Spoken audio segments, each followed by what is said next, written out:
우리 아빠잖아? 저는 평범한 40대 중반의 직장인입니다. 안정적인 회사에 다니며 남들처럼 출퇴근하고 가족을 돌보며 살아왔어요. 남편은 대기업에 다니고 있는 연구원이었고 저희는 지인의 소개로 만나 1년간 연애 끝에 결혼했습니다.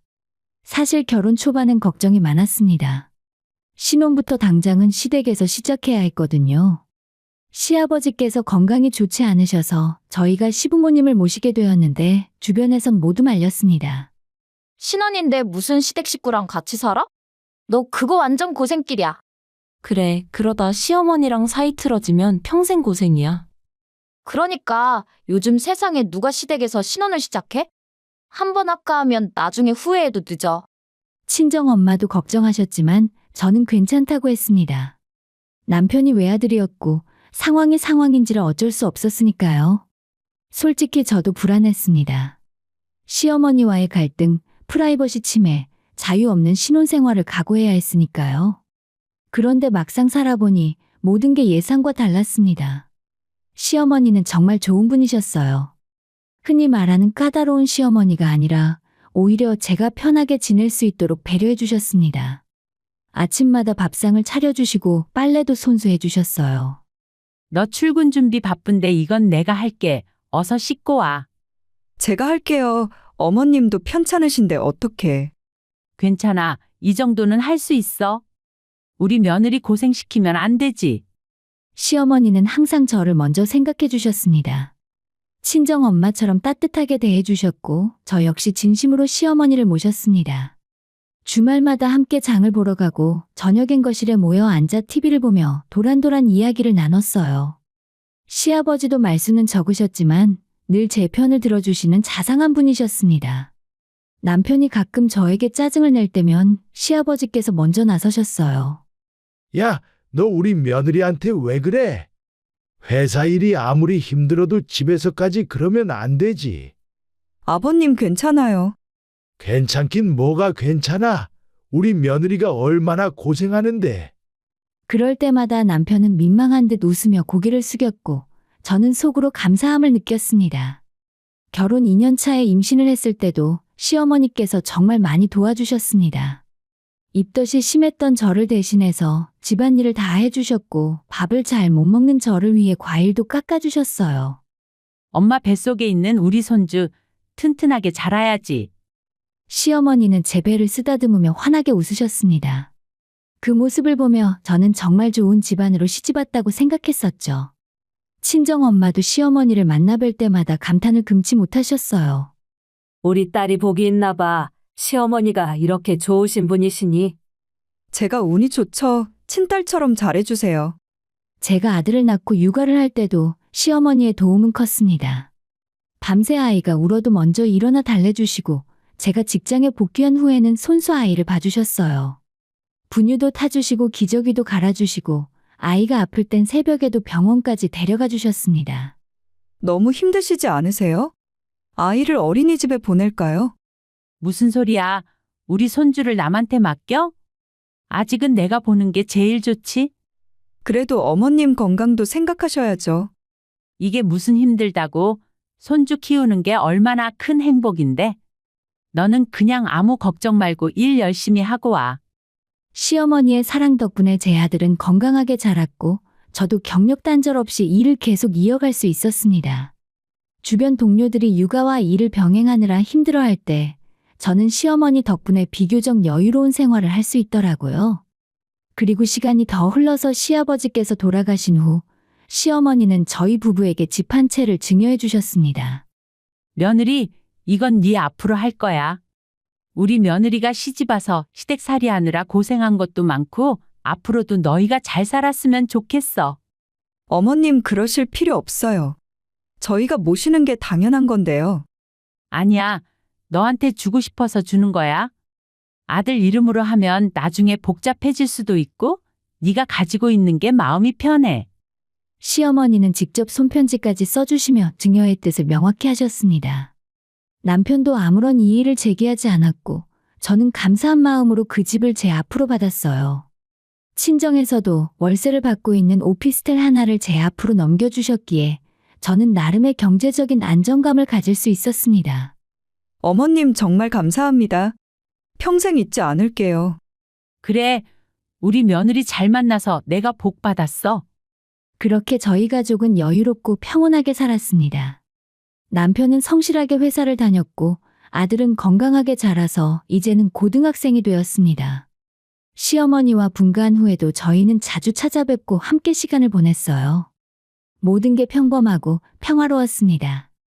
저는 그 일이 있기 전까지는 이 결혼이 정말 잘한 선택이라고 믿어 의심치 않았어요. 좋은 남편, 착한 아들, 따뜻한 시어머니와 함께하는 삶. 이보다 더 바랄 게 뭐가 있을까 싶었습니다. 하지만 그 평온함이 깨지는 데는 그리 오랜 시간이 걸리지 않았어요. 제가 믿었던 모든 것들이 한순간에 무너져 내릴 줄은 그때는 전혀 몰랐습니다. 행복했던 그 시절은 사실 폭풍 전야에 불과했던 것뿐이었어요.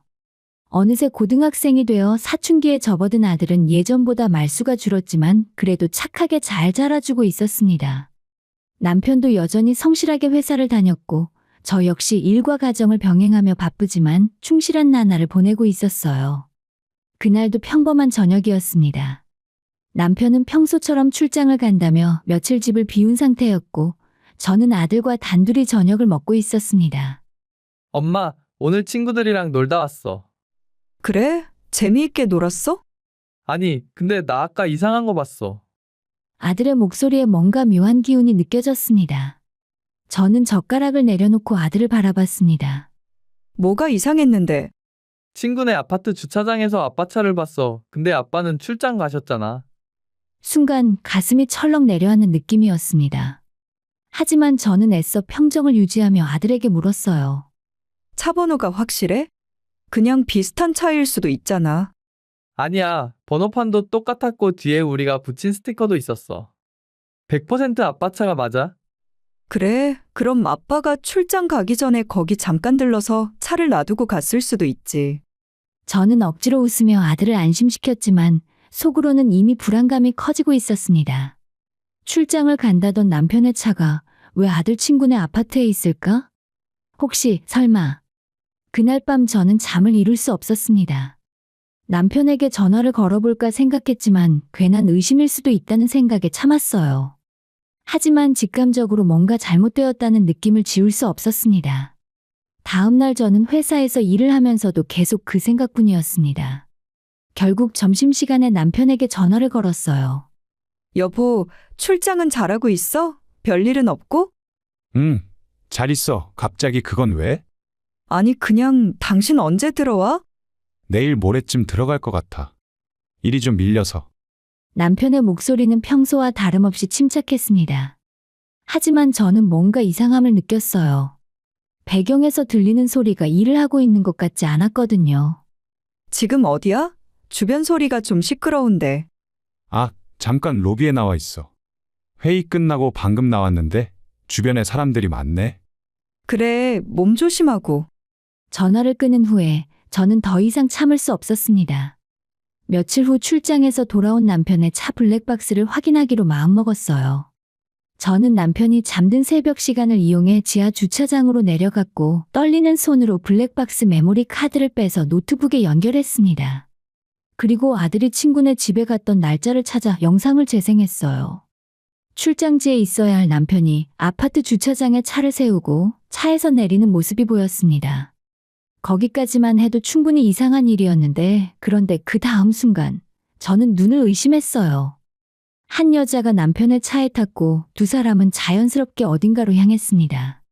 차량용 카메라에 찍힌 여자의 얼굴은 왠지 낯설지 않았어요. 기억을 더듬어 보니 작년 학부모 모임에서 본 적이 있는 얼굴이었습니다. 아들 친구의 어머니였어요. 이게 대체 뭐지? 저는 다른 날짜의 영상들도 확인하다가 충격적인 사실을 발견했습니다.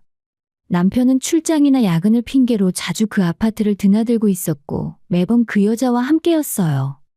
어떤 날은 함께 식사를 하러 가고 어떤 날은 차 안에서 오랫동안 대화를 나누기도 했습니다. 영상 속 두 사람은 마치 연인처럼 자연스럽고 편안해 보였어요. 그런 영상을 여러 개 확인하고 나니 손이 떨렸습니다. 분노와 배신감이 동시에 밀려오더라고요. 10년 넘게 믿고 살았던 남편이 제 뒤에서 이런 짓을 하고 있었다니. 저는 더 많은 증거를 찾기 시작했습니다.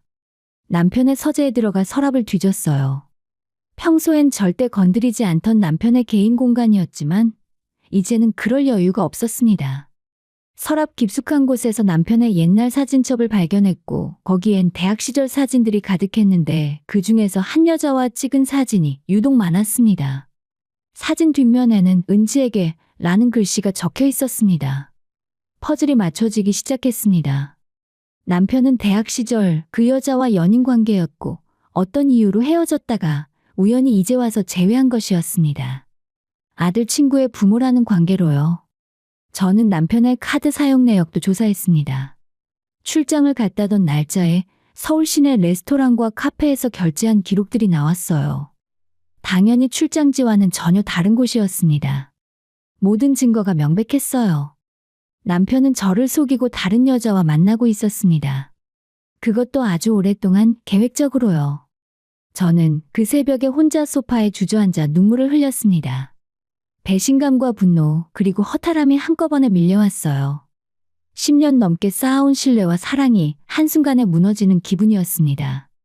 하지만 저는 오래 울고 있지 않았어요. 바로 눈물을 닦고 일어나서 노트북을 켰습니다. 이제 감정적으로 대응할 때가 아니었으니까요. 냉정하게, 철저하게 증거를 모아야 했습니다. 남편이 저와 아들을 배신했다면 그에 합당한 대가를 치르게 해야만 했습니다. 저는 그날 밤부터 본격적으로 남편의 모든 것을 조사하기 시작했어요. 그날 이후 저는 평소와 다름없이 생활했습니다.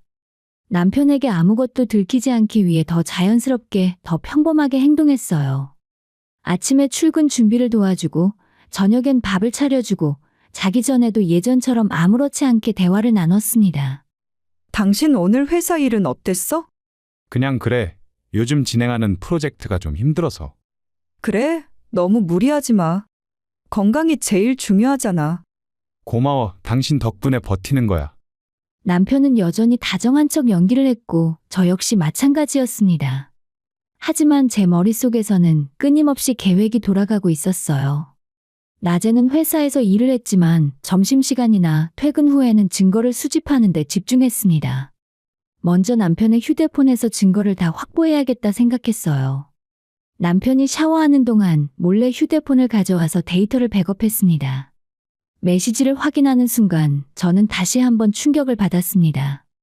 은지야, 오늘 보고 싶었어. 너무 힘들다. 나도 언제쯤 우리 당당하게 만날 수 있을까? 이제 얼마 안 남았어. 이혼 진행하면 되니까 조금만 기다려줘.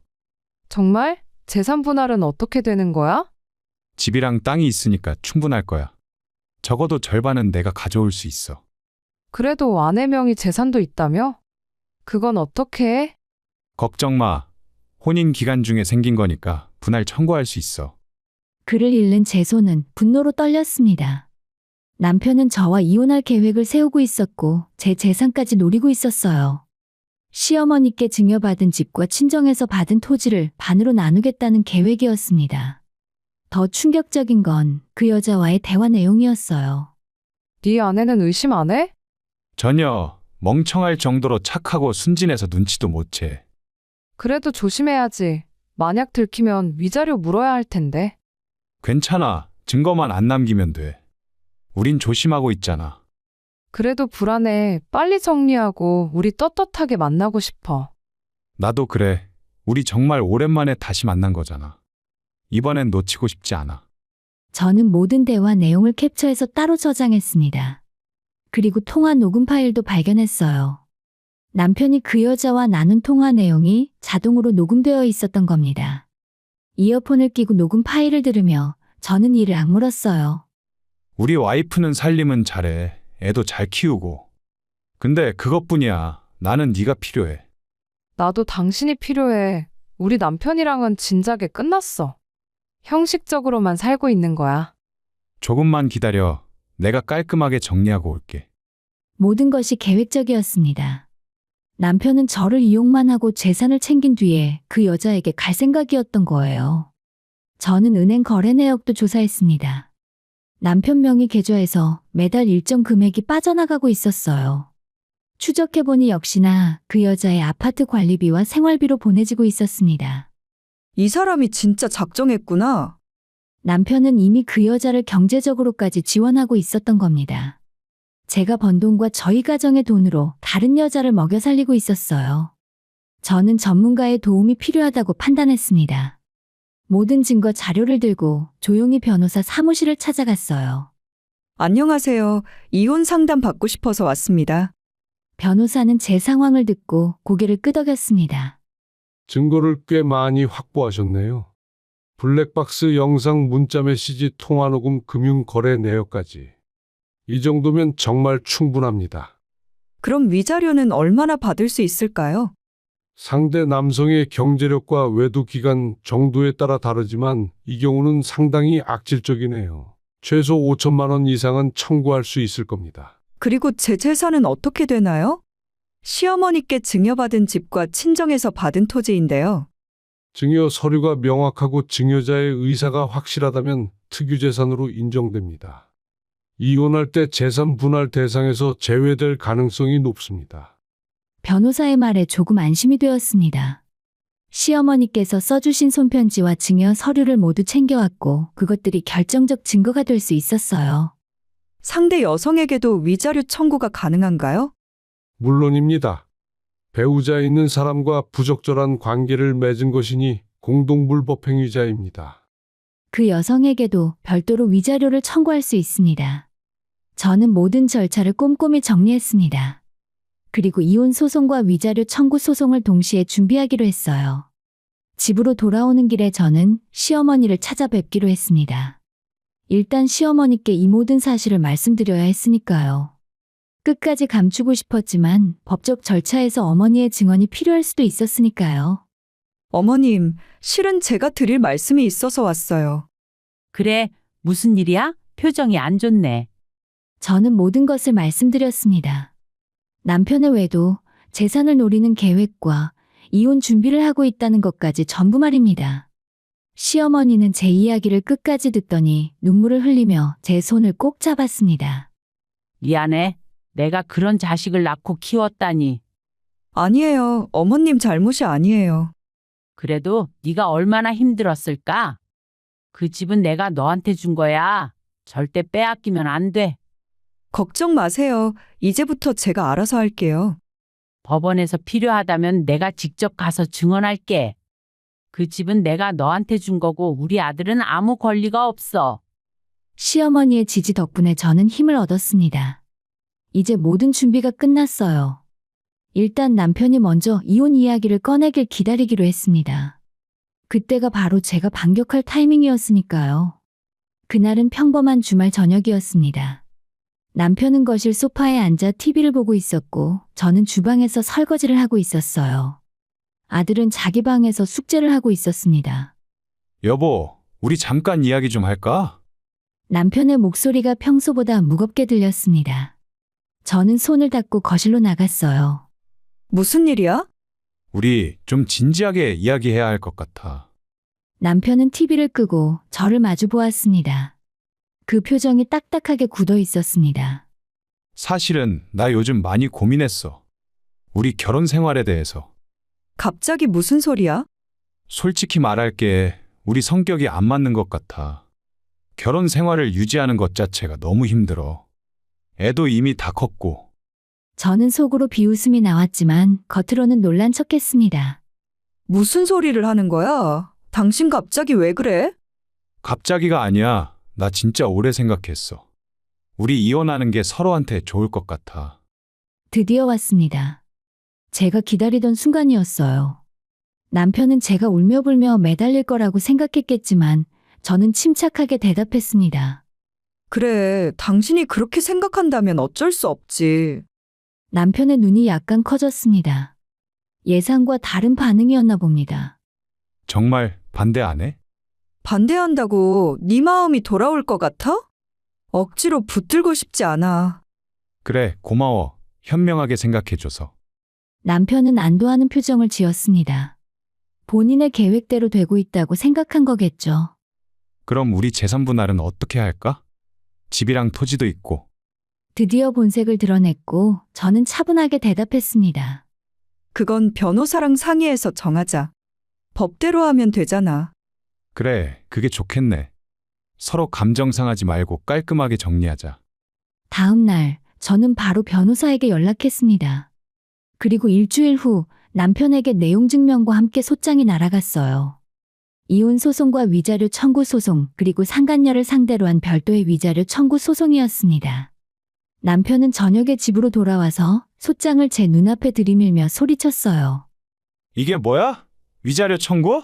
5천만 원? 네가 원한 거잖아. 이혼. 이혼은 맞는데 위자료는 무슨 위자료야? 당신이 나 모르게 외도했잖아. 그 순간 남편의 얼굴이 하얗게 질렸습니다. 무슨 소리야? 나 외도 안 했어.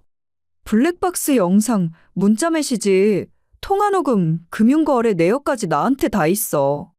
우리 법정에서 보자. 저는 냉정하게 말하고 방으로 들어갔습니다. 남편은 거실에서 한참을 서 있었지만 저는 문을 잠그고 나오지 않았어요. 며칠 후에 남편은 짐을 싸들고 집을 나갔습니다.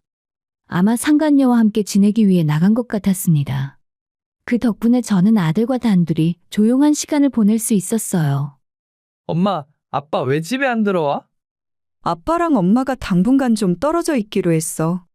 아빠가 다른 사람 만났어? 그때 내가 본 게 맞는 거야? 아들은 이미 알고 있었습니다. 영리한 아이였으니까요. 그래, 미안해. 엄마가 왜 미안해? 잘못한 건 아빠잖아. 나는 무조건 엄마 편이야. 아들의 말에 눈물이 났지만 저는 참았습니다. 이제 울 시간이 없었으니까요. 얼마 후에 첫 재판이 열렸습니다.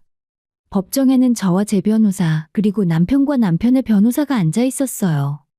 남편 측 변호사가 먼저 입을 열었습니다. 원고는 혼인 기간 중 취득한 부동산에 대해 재산 분할을 요구합니다. 해당 부동산은 혼인 중 시어머니로부터 증여받은 것으로 그 말을 제 변호사가 끊었습니다. 해당 부동산은 증여자의 명확한 의사에 따라 원고 개인에게만 증여된 특유재산입니다. 증여 당시 작성된 자필편지와 증여 계약서를 증거로 제출합니다. 저는 시어머니께서 써주신 손편지를 증거로 제출했습니다. 재판부는 그 편지를 꼼꼼히 읽었어요. 증여자의 의사가 명확하네요. 이 부동산은 재산 분할 대상에서 제외하겠습니다. 남편의 얼굴이 일그러졌습니다. 재판장님, 그건 부당합니다. 혼인 기간 중에 받은 건데. 증여는 증여자의 의사가 가장 중요합니다. 명확히 피고 개인에게만 증여한 것으로 확인되므로 특유재산으로 인정합니다. 저는 속으로 안도의 한숨을 내쉬었습니다. 이어서 외도에 대한 심리가 진행되었어요. 저는 준비한 증거들을 모두 제출했습니다. 블랙박스 영상에는 남편과 상간녀가 함께 있는 장면이 선명하게 담겨 있었고, 문자 메시지에는 둘의 불륜 관계가 적나라하게 드러나 있었습니다. 피고는 이에 대해 어떻게 반박하시겠습니까? 남편의 변호사는 할 말이 없었습니다. 증거가 너무 명확해서 반박하기 어렵습니다. 재판부는 고개를 끄덕였습니다.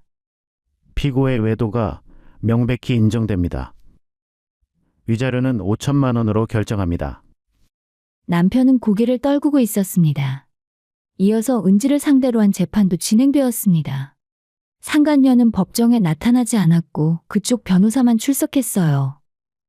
피고는 원고의 배우자와 부적절한 관계를 맺었음을 인정하십니까? 상간녀의 변호사는 제가 제출한 증거 앞에 어쩔 수 없이 고개를 끄덕였습니다. 그렇다면 피고에게도 위자료 3천만 원을 명령합니다. 결국 남편과 은지는 합쳐서 8천만 원의 위자료를 물게 되었습니다. 남편의 재산 분할 요구는 모두 기각되었고 저는 제 재산을 온전히 지킬 수 있었어요. 저는 뒤도 돌아보지 않고 걸어갔습니다. 승소의 기쁨보다는 모든 게 끝났다는 안도감이 더 크더라고요. 재판이 끝난 후에 저는 다시 평온한 일상으로 돌아가려 노력했습니다. 회사에 충실히 다니고 아들과 함께 저녁을 먹으며 대화를 나누고 주말에는 친정 부모님과 시어머니를 찾아뵙는 평범한 나날들이었습니다. 반면 전 남편의 삶은 완전히 무너지고 있었어요. 바람을 피워서 이혼당했다는 소문은 빠르게 퍼졌습니다. 아파트 단지 내에서, 아들 학교에서, 그리고 남편의 직장에서까지 난리였죠. 그리고 어느 날 시어머니께 전화가 걸려왔습니다. 얼마 전에 아들이 회사에서 잘렸대. 네? 왜요? 불륜 사실이 회사에 다 알려졌나 봐. 회사 이미지에 안 좋다고 권고사직 당했대. 그렇군요. 전부 자업자득이니까 괜한 걱정은 하지 마. 나는 이제 그 애는 상대도 안 할 거니까. 시어머니는 저희가 이혼한 후에 아들이 집에 찾아와도 문전박대하셨다고 했습니다. 친아들이지만 며느리를 배신한 것을 용서할 수 없다고 하셨어요. 한 달쯤 지났을까 퇴근길에 집 앞에서 누군가 기다리고 있었습니다. 처음엔 누군지 몰랐습니다. 제가 본 적 없는 초라한 모습의 남자였으니까요. 여보, 하지만 목소리를 듣고 알았습니다. 바로 전 남편이었죠. 너가 왜 여기 있어? 당신한테 할 말이 있어서. 남편은 예전에 당당한 모습이 아니었습니다. 머리는 헝클어져 있었고 옷도 구겨져 있었어요. 수염도 제대로 깎지 않은 것 같았습니다. 난 할 말 없어. 돌아가. 제발 한 번만 들어줘. 내가 잘못했어. 나 은지한테 쫓겨났어. 위자료도 못 주겠다고 난리 나서 결국 헤어졌어. 그래서 직장도 잃었어. 다시 취직하려고 했는데 나이도 있고 이쪽 업계에 소문도 퍼져서 아무 데서도 안 받아줘. 그게 내 잘못이야? 나보고 뭘 어쩌라고. 뭘 어쩌라는 게 아니라 우리 다시 시작할 수 없을까? 내가 정말 잘못했어. 다시 기회를 줘. 남편의 말을 듣고 저는 차갑게 웃었습니다. 당신은 바람 피우기 전에 나한테 기회를 줬어? 당신이 나를 배신하고 내 재산을 노리고 다른 여자랑 새 출발하려고 할 때 나한테 기회를 준 적이 있냐고. 미안해. 정말 미안해. 미안하다고 다 되는 줄 알아? 이제 늦었어. 다신 나타나지 마. 저는 남편을 남겨둔 채 집으로 들어갔습니다. 뒤에서 남편이 울먹이는 소리가 들렸지만 돌아보지 않았습니다. 그날 밤 아들에게 이야기했어요. 아빠가 아까 왔었어. 알아. 베란다에서 봤어. 미안해. 엄마 아빠가 너한테 이런 모습 보여서. 엄마가 왜 미안해. 아빠가 잘못한 건데. 나는 아빠 안 만날 거야. 그래도 아빠인데. 아빠 자격 없어. 엄마를 배신한 사람이잖아. 나는 무조건 엄마 편이야. 아들의 단호한 말에 마음이 든든했습니다. 한 달쯤 더 지났을까 남편의 연락은 점점 줄어들었어요. 모든 게 무너진 겁니다. 남편은 직장도, 집도, 가족도, 연인도 모두 잃었습니다. 8천만 원의 위자료 빚까지 떠안게 되면서 인생이 완전히 무너져 버렸죠. 반면 저는 조용히 일상을 되찾아가고 있었습니다. 회사에서는 성실하게 일했고 아들은 공부를 열심히 하며 잘 지내고 있어요. 시어머니께서 가끔 집에 오셔서 반찬을 해주시고 손주와 시간을 보내셨습니다. 너가 고생 많았다. 이제는 좀 편하게 살아라. 어머니 덕분에 버텼어요. 감사해요. 무슨 소리야? 당연한 거지. 너가 잘한 거야. 저는 더 이상 과거를 돌아보지 않았습니다. 남편이 어떻게 사는지 그런 건 중요하지 않았습니다. 제 인생에서 이미 지워진 사람이었으니까요. 중요한 건 지금 그리고 앞으로였습니다. 아들과 함께 행복하게 사는 것, 성실하게 일하는 것, 시어머니께 효도하는 것. 그것만으로 충분했습니다. 가끔 힘들 때도 있었습니다. 배신의 상처가 완전히 아문 건 아니었으니까요. 하지만 시간이 지날수록 상처는 옅어졌고 저는 점점 강해졌습니다. 이혼 후 1년이 흘렀습니다. 아들은 이제 고3 수험생이 되었고 그 사이에 키도 훌쩍 커서 이제는 제가 올려다봐야 할 정도였어요. 사실 전 남편에게서 가끔 한 번씩 문자가 왔습니다. 하지만 저는 읽지 않고 바로 삭제해버렸어요. 이제는 더 이상 그 사람과 연결되어 있고 싶지 않았습니다. 그 사이에 회사에서는 승진을 했어요. 팀장이 되어 후배들을 이끌게 되었습니다.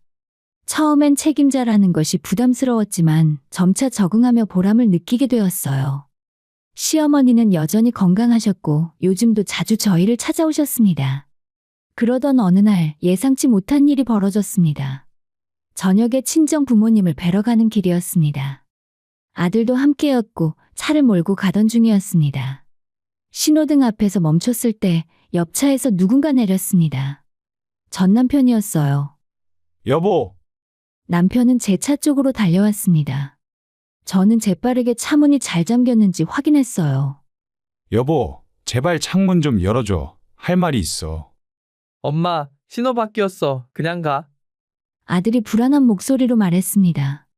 저는 엑셀을 밟으려는 순간 남편이 차 앞을 막아섰어요. 비켜. 혹시 새 남자라도 생긴 거야? 그래서 나를 버린 거야? 저는 어이가 없었어요. 지금 무슨 소리 하는 거야? 바람은 당신이 피웠잖아. 거짓말. 난 다 알아. 당신이 다른 남자 만나서 나를 버렸다는 걸. 남편은 제정신이 아닌 것 같았습니다. 술을 마신 건지 눈도 벌겋게 충혈되어 있었습니다. 그 순간 아들이 차에서 내렸습니다. 아빠, 이제 그만해요, 제발. 남편은 아들을 보더니 표정이 무너졌어요. 아들, 미안하다. 아빠가 정말. 그런 사과 받기 싫어요. 아빠는 이미 우리 가족이 아니에요. 다시는 엄마랑 제 앞에 나타나지 마세요. 아들의 단호한 목소리에 남편은 주저앉았습니다. 주변에 사람들이 모여들었고 수군거리는 소리가 들렸어요. 남편은 결국 비틀거리며 자리를 떠났고 저는 아들들과 함께 다시 차에 올라탔습니다. 엄마, 괜찮아? 괜찮아. 고마워. 우리 아들 다 컸네. 엄마 지켜줄 줄도 알고. 이제 정말 끝이야. 엄마도 걱정하지 마. 아들의 말이 맞았습니다. 이제 정말 끝이었어요. 그날 이후로 남편은 다시 나타나지 않았습니다. 아들의 말에 완전히 포기한 것 같더라고요. 이혼한 지 꽤 시간이 많이 흘렀지만 상처는 여전히 남아 있었습니다. 가끔 밤에 혼자 있으면 그때의 배신감이 되살아나는 것 같았어요. 하지만 그럴 때마다 저는 지금을 생각했습니다. 평범한 하루하루가 얼마나 큰 행복인지 이제는 알게 되었어요. 화려하지 않아도 특별하지 않아도 매일 성실하게 살아가는 것을, 사랑하는 사람들과 함께 웃고 때로는 울고 그렇게 하루하루를 살아가는 것을 말이죠. 그것이 진짜 행복이었습니다. 그리고 저는 지금 행복했습니다.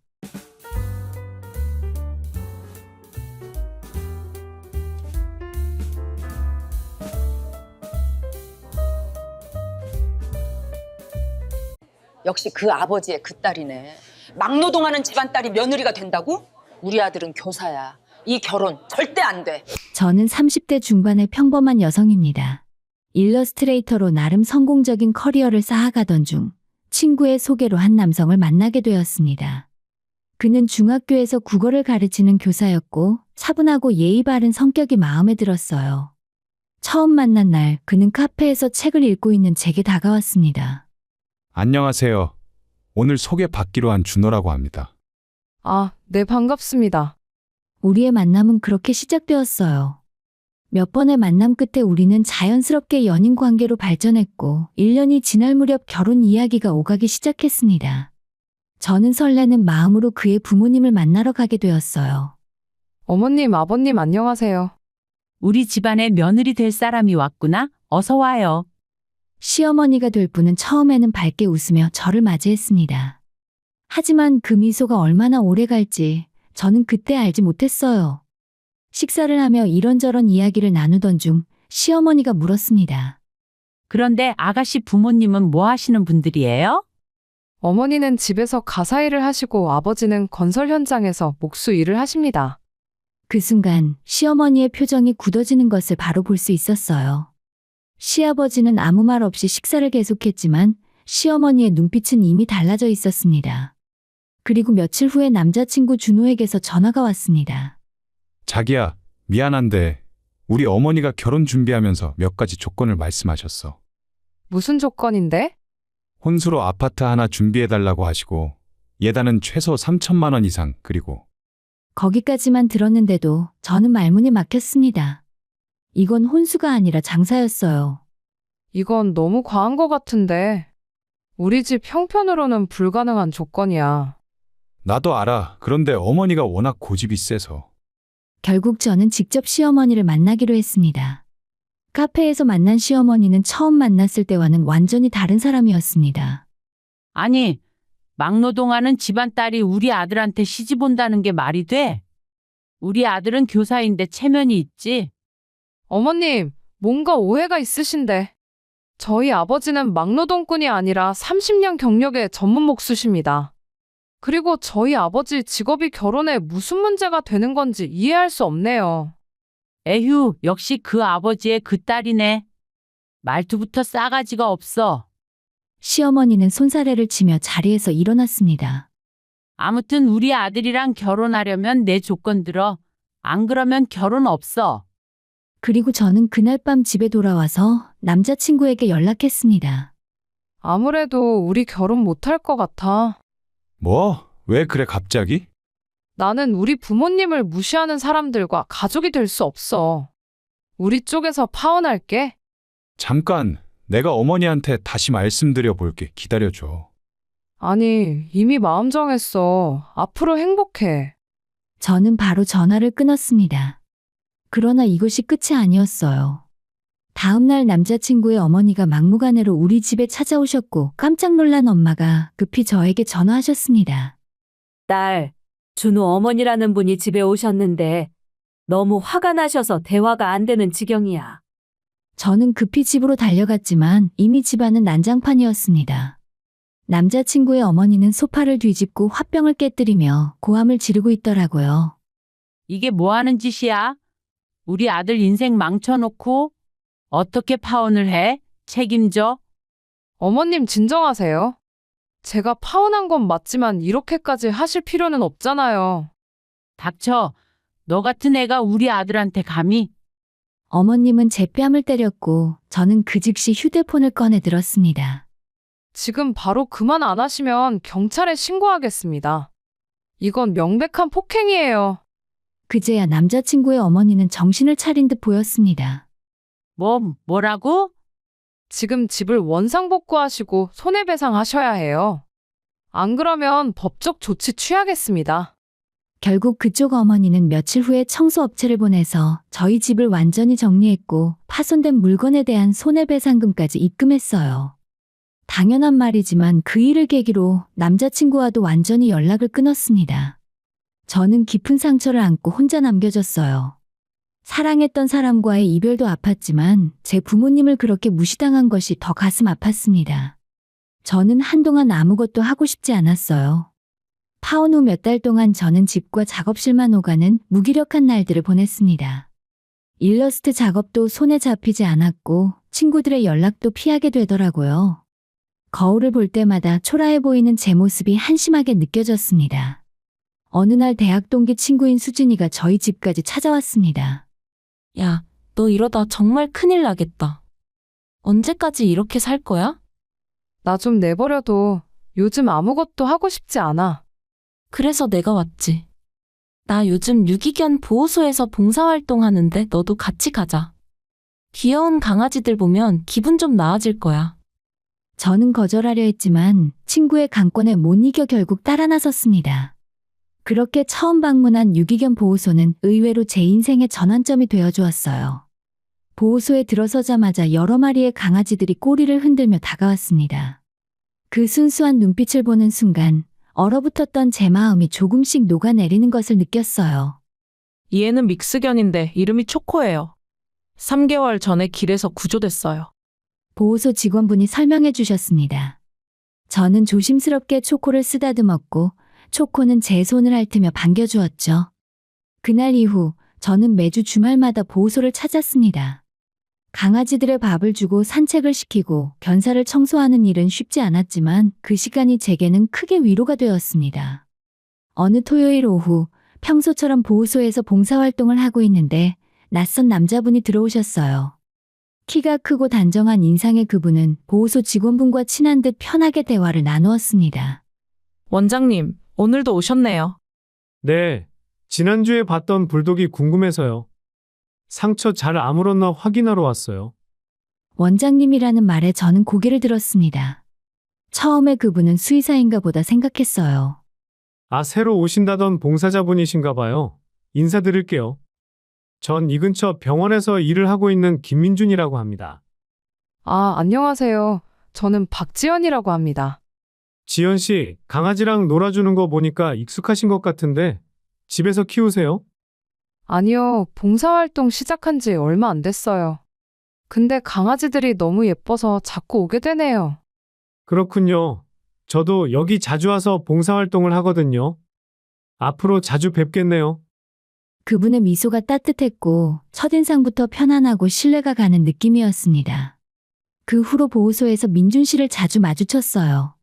처음에는 가벼운 인사만 나누던 사이였지만 시간이 지날수록 자연스럽게 대화를 나누게 되었습니다. 지연 씨는 무슨 일 하세요? 저는 일러스트레이터예요. 프리랜서로 일하고 있어요. 와, 멋진데요. 저도 그림 좋아하는데 혹시 작품 볼 수 있을까요? 저는 핸드폰으로 제 포트폴리오를 보여줬고 민준 씨는 진심으로 감탄했습니다.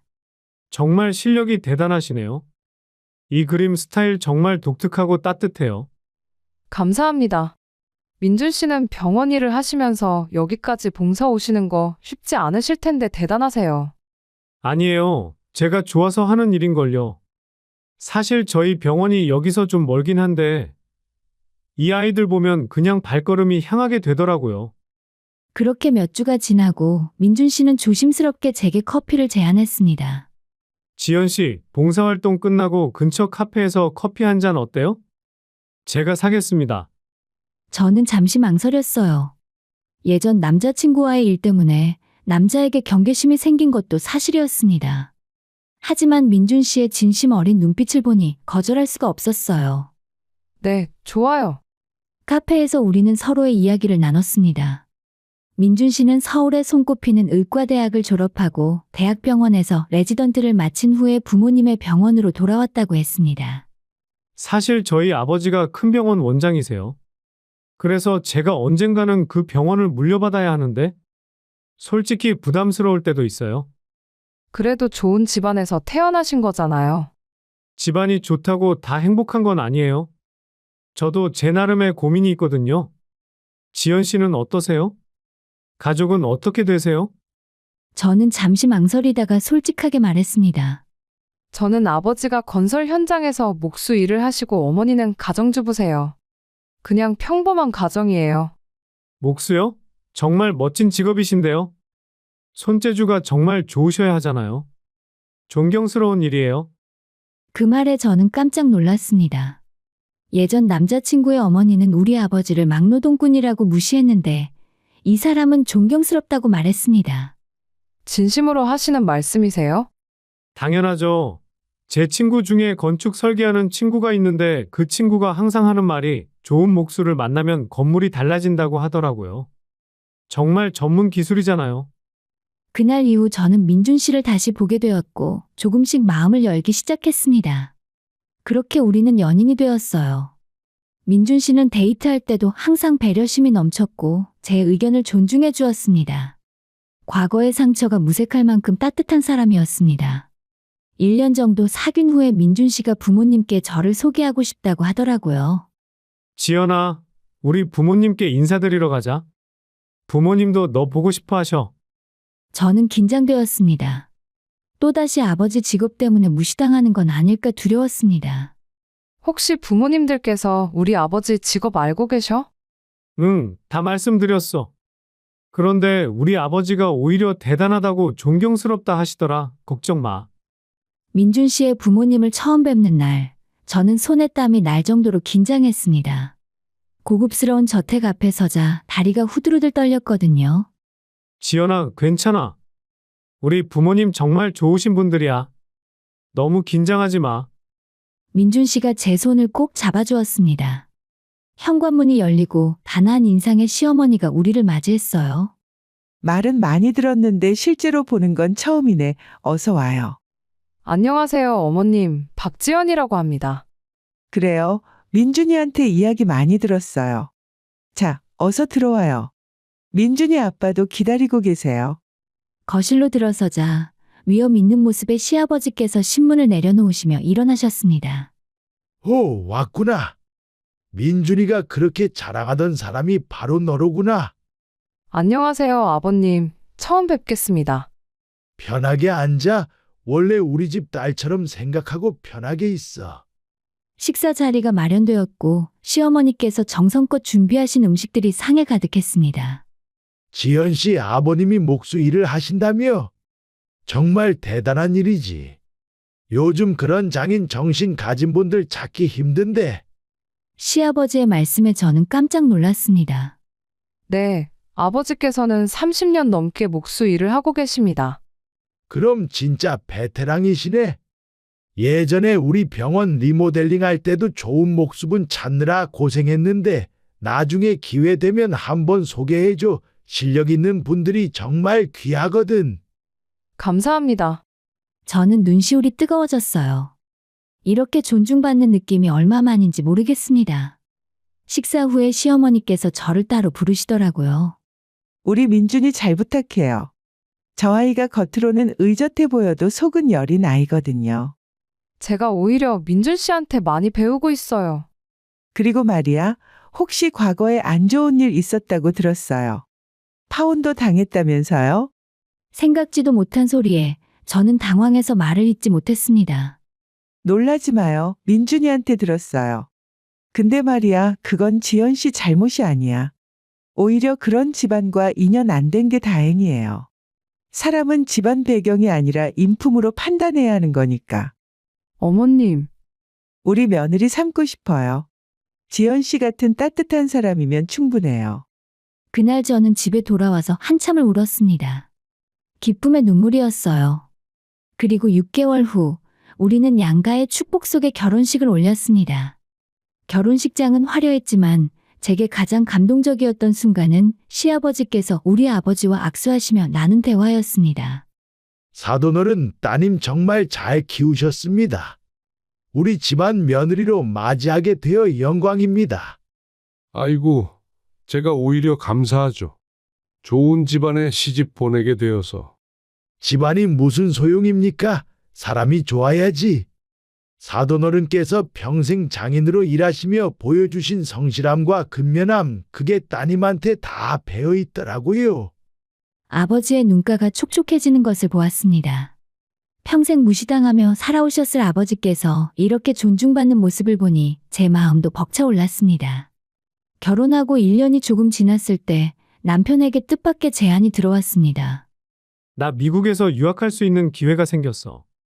존스 호킨스 병원에서 2년 과정인데 너도 같이 갈래? 미국? 그럼 나는 거기서 뭐해? 당연히 너도 공부하는 거지. 네가 항상 그림 공부 더 하고 싶다고 했잖아. 미국에 좋은 아트스쿨 많아. 우리 같이 가서 공부하자. 시부모님도 적극 찬성하셨습니다. 지연아, 이 기회에 너도 실력 더 키워봐. 우리가 다 지원해 줄게. 걱정 말고 다녀와.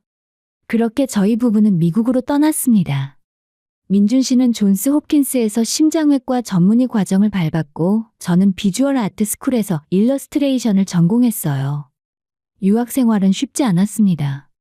분명히 언어의 장벽도 있었고 문화 차이도 크더라고요. 하지만 남편과 함께여서 이겨낼 수 있었습니다. 유학 2년 차, 제 작품이 뉴욕의 어느 갤러리에서 전시될 기회가 생겼어요. 그리고 그 전시회에서 유명 출판사의 에디터가 저를 찾아왔습니다. 그 일을 계기로 저는 여러 출판사와 작업을 할 수 있게 되었고 제 이름이 조금씩 알려지기 시작했어요. 한국의 한 유명 잡지사에서 인터뷰 요청이 들어왔고 제 작품이 기사로 실리기도 했습니다. 유학을 마치고 한국으로 돌아온 후 남편은 시아버지의 병원의 부원장으로 부임했어요. 저도 유학 중 쌓은 경력을 바탕으로 활발하게 활동했습니다. 대기업 광고 일러스트 작업도 맡았고 유명 작가들의 책 표지 작업도 할 수 있었죠. SNS 팔로워도 10만 명을 넘어섰고 개인 전시회도 여러 번 열었습니다. 작가님, 이번 전시회 정말 성공적이었어요? 작품도 거의 다 팔렸어요. 갤러리 디렉터의 말에 저는 믿기지 않았습니다. 불과 몇 년 전만 해도 파혼의 상처로 아무것도 하지 못했던 제가 이렇게 성공한 작가가 될 줄은 꿈에도 몰랐으니까요. 어느 날 남편이 퇴근하며 말했습니다. 내일 시간 있어? 병원에 같이 가자. 아버지가 한번 병원에 놀러 오래. 그래, 좋아. 당신 일하는 곳 궁금했어. 다음 날 우리는 함께 남편의 병원으로 향했습니다. 수많은 입원 병동과 최신 의료 장비들이 갖춰진 대형 병원이었어요. 정말 크다. 당신이 여기서 일한다니 자랑스러워. 우리 아버지가 평생 일궈오신 거야. 나도 이제는 이 병원을 지키고 발전시켜야 할 책임이 있어. 우리는 병원 로비를 지나서 엘리베이터를 탔습니다. 그런데 바로 그 순간 운명처럼 엘리베이터 문이 열리며 저는 믿을 수 없는 사람과 마주쳤어요. 바로 전 남자친구의 어머니였습니다. 엘리베이터 문이 열리는 순간 저는 그 얼굴을 알아봤습니다. 몇 년이 지났지만 절대 잊을 수 없는 얼굴이었으니까요. 그리고 그녀도 저를 알아본 듯 눈을 크게 떴습니다. 하지만 놀라움은 잠시 곧 비웃는 표정으로 바뀌었습니다. 어머, 이게 누구야? 안녕하세요. 저는 최대한 담담하게 인사했습니다. 옆에 있던 남편도 이상한 낌새를 눈치채고 저를 바라봤습니다. 지연아, 아는 분이야? 대답하기도 전에 전 남자친구의 어머니가 끼어들었습니다. 아는 사이죠? 우리 아들하고 결혼하려다가 파혼한 사이잖아요. 그때 생각나네. 막노동꾼 딸이라고 했던가? 그 말에 남편의 표정이 굳어졌습니다. 뭐라고요? 지금 무슨 말씀을? 에이, 괜찮아요. 어차피 다 옛날 일이에요. 근데 지연 씨 여기는 왜 왔어요? 설마 아프기까지 한 거 아니죠? 전 예비 시어머니는 제 옆에 서 있는 남편을 위아래로 훑어봤습니다. 아, 남자친구랑 같이 왔나 보네. 우리 아들이랑 헤어지고 누굴 만나려나 했더니. 저기 말씀 좀 조심하시죠. 남편이 낮은 목소리로 경고했지만 그 사람은 아랑곳하지 않았습니다. 웃음네. 지연 씨 아직도 정신 못 차렸어? 우리 아들 놓친 거 후회되죠? 전혀요. 오히려 그때 파혼한 게 다행이라고 생각해요. 제 대답에 전 남자친구의 어머니의 얼굴이 붉어졌습니다. 뭐? 다행이라고? 우리 아들이 얼마나 대단한 사람인데. 그때 파혼하고 지금은 의사랑 결혼해서 잘 살고 있어. 바로 그때 젊은 여성이 다가왔습니다. 흰 가운을 입은 그녀는 전 남자친구의 어머니에게 다가와서 다정하게 팔짱을 꼈어요. 어머님 여기 계셨네요. 찾았잖아요. 아, 우리 며느리. 미안해. 엘리베이터 탔다가 옛날 아는 사람을 만나서. 그 사람은 자기 며느리를 자랑스럽게 쳐다보며 말했습니다. 지연 씨, 이 사람이 우리 며느리예요. 바로 이 병원에서 의사로 일하고 있죠? 며느리라는 여성이 저를 위아래로 훑어봤습니다. 그녀의 눈빛에는 오만함이 가득했어요. 그러다가 제 옆에 있는 남편의 얼굴을 보더니 표정이 굳었습니다. 바로 그때였어요. 민준아, 거기서 뭐하니? 지연이도 왔구나. 아버지. 민준 씨가 시아버지를 향해 손을 흔들었고 그 순간 전 남자친구 어머니와 며느리의 얼굴이 하얗게 질렸습니다. 원장님? 시아버지께서 우리에게 다가오셨습니다. 오늘 둘이 병원 구경 온다더니 벌써 왔구나. 그런데 여기서 무슨 일이야? 왜 다들 그렇게 서 있어? 전 남자친구의 어머니가 황급히 고개를 숙였어요. 아버지, 이분들이 지연이한테 무례하게 굴었어요. 장인어른을 막노동꾼이라고 모욕하더라고요. 민준 씨의 말에 시아버지의 표정이 싸늘하게 굳었습니다. 뭐라고? 원장님, 죄송합니다. 저희가 잘 몰라서. 이분이 부원장님 부인이신 줄 몰랐어요. 며느리가 바들바들 떨며 저희 시아버지에게 사과했습니다. 아니, 이게 대체 말이 되는 소리야?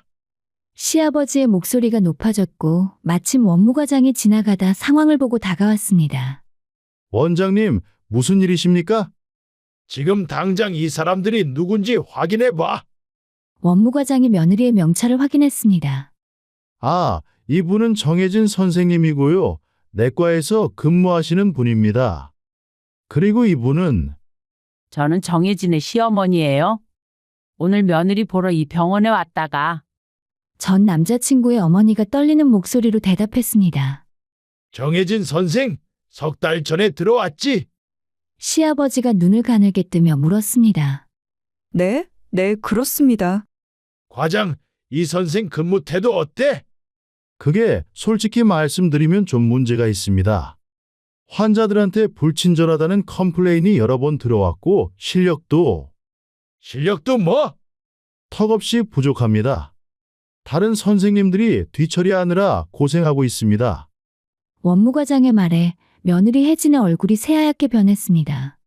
원장님, 저는... 잠깐, 정 선생은 가만히 있게. 그리고 과장은 지금까지 정 선생 근무 기록 다 검토해서 보고서 올려. 알겠습니다, 원장님. 그러자 전 남자친구의 어머니가 바닥에 무릎을 꿇었습니다. 원장님, 제발 용서해 주세요. 제가 정신이 없어서 며느리는 잘못이 없어요. 다 제 잘못이에요. 당신 잘못, 당연히 당신 잘못이지. 우리 며느리한테 막노동꾼 딸이라고 했다며. 사람을 직업으로 판단하는 당신 같은 사람이 이 병원에 발을 들여놓는 것 자체가 모욕이야. 시아버지의 단호한 목소리에 복도가 조용해졌고 지나가던 사람들이 멈춰서서 상황을 지켜봤습니다. 상황이 불리하게 돌아가자 그녀가 제 발을 붙잡았어요. 지연 씨, 아니 부원장님 사모님, 제발 용서해 주세요. 제가 잘못했어요. 제 며느리만은 살려주세요. 저는 그녀의 손을 뿌리쳤어요. 아주머님, 기억나세요? 몇 년 전에 우리 집에 찾아와서 난동 부리고 폭력 휘두르셨던 거요. 그때 제가 뭐라고 했죠? 다시는 만나지 말자고 했잖아요. 제 말에 아무런 대답도 하지 못하고 고개를 떨구고 있었습니다. 그리고 말이죠. 저는 막노동꾼이라는 표현 정말 듣기 싫어요. 우리 아버지는 30년 경력의 전문 목수세요. 당신 같은 사람한테 무시당할 이유가 전혀 없어요. 원무과장이 정혜진의 인사 파일을 가져왔습니다. 시아버지께서 파일을 펼쳐보시더니 미간을 찌푸렸습니다. 이게 뭐야? 이력서부터 허술하네. 의과대학 성적도 하위권이고 인턴과 레지던트 과정도 겨우겨우 통과했네. 원장님, 사실 정 선생은 실력보다는 인맥으로 들어온 케이스입니다. 인맥? 누구 인맥? 내과 김 과장이 추천했습니다. 김 과장 대학 선배 딸이라고 해서요. 시아버지의 표정이 더욱 굳어졌습니다. 내과 김 과장 지금 어디 있어? 회진 중일 겁니다. 당장 불러?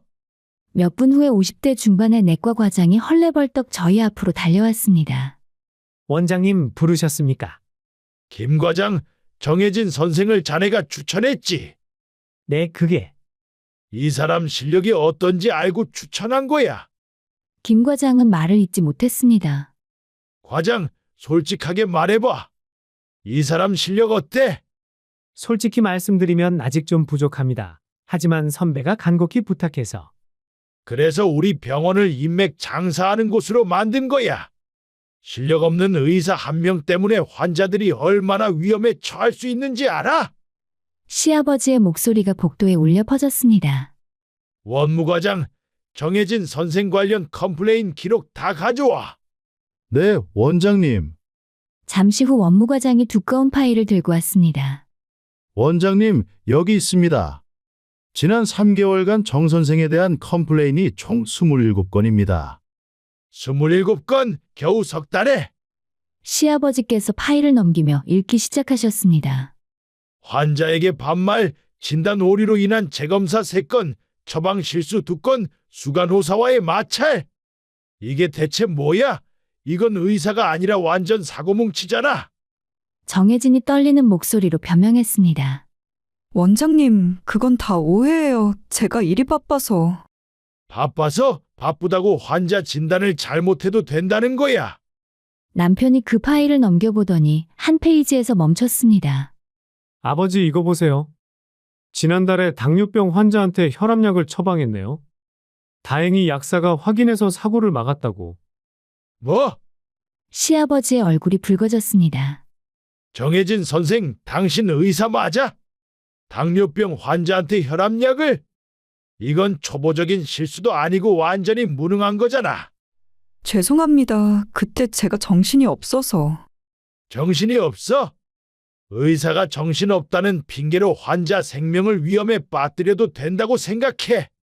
원무과장이 또 다른 서류를 꺼냈습니다. 원장님, 그리고 이전 병원에서도 문제가 있었다는 기록이 있습니다. 이전 병원? 네, 정 선생이 레지던트 과정을 마치고 첫 직장으로 간 병원에서 6개월 만에 해고당했습니다.